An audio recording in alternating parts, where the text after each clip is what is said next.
ஒரு கோடி சிவலிங்கம் கோவிலில் 20 டன் எடையில் 26 அடி உயரம் கொண்ட பஞ்சபூதலிங்கம் பிரதிஷ்டை. சத்தியமங்கலம் அருகே உள்ள தனவாசியில் 1 கோடி சிவலிங்கம் ஆலயம் அமைக்கும் பணி நடைபெற்று வருகிறது. இக்கோவில் வளாகத்தில் 20 டன் எடையுள்ள கல்லில் 26 அடி உயரத்தில் பஞ்சபூதலிங்கம் சிலை சிறப்பு பூஜைகள் செய்யப்பட்டு பிரதிஷ்டை செய்யப்பட்டது. ஆலயத்திற்கு சோமனூர் பகுதியைச் சேர்ந்த கோபிநாத் சரண் வழங்கினார். இதில் சிவனடியார்கள் மற்றும் பக்தர்கள் ஏராளமானோர் கலந்து கொண்டனர்.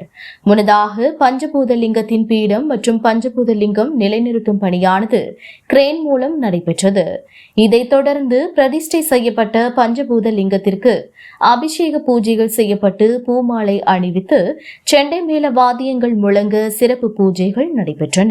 பிரதிஷ்டை நிகழ்ச்சியில் ஏராளமான பக்தர்கள் கலந்து கொண்டு பக்தி பரவசத்துடன் வழிபட்டனர். இங்கு ஏற்கனவே சிவனடியார்கள் தானம் கொடுத்து ஏராளமான சிவலிங்கங்கள் வைக்கப்பட்டுள்ளன.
ஆற்றின்ப வெள்ளமே ஹத்தாமிக்காய் நின்ற தோற்றச் சுடரொளியாய் சொல்லாத நுண்ணுணர்வாய் பொன்னிரிலே தோன்றா பெருமையனே ஆதியனே அந்தம் நடுவாகி அல்லாடே ஈர்த்தெம்மையாட்கொண்ட ஆறாமுதே அளவிலா பெம்மானே போராதார் உள்ளத்துள் வள்ளப்புல குரம்பை கட்டளிக்க வல்லானே நள்ளிரிலில் நட்பர் போல பிறந்தடியார் நின்றனையுள் தேனோடி நின்று பிறாய் போக்குவாய் எம்மை புகுவிப்பாய் நின் தொழும்பின் நாற்றத் திருதியில்லாய் அனைத்துலகும்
நூறு கோடி பிரம்மர்கள் நொந்தினர் 6 கோடி நாராயணர் அங்கனே ஏறு கங்கை மணலெண்ணில் இந்திரர் ஈரிலாதவன் ஈசன் ஒருவனே வாது செய்து மயக்கும் மனத்தராய் ஏது சொல்லுவீராகிலும் ஏழைகால் யாதுவோ தேவர் எனப்படுவோர்க்கெல்லாம் மாதேவரலால் தேவர் மற்ற இல்லையே பூவல்லாமை குறை கடல்லாமையை பூவளோடு ஒக்குமோ கடல் என்றல் போல பாவகாரிகள்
மணப்பாறைகட்கு ஏறும்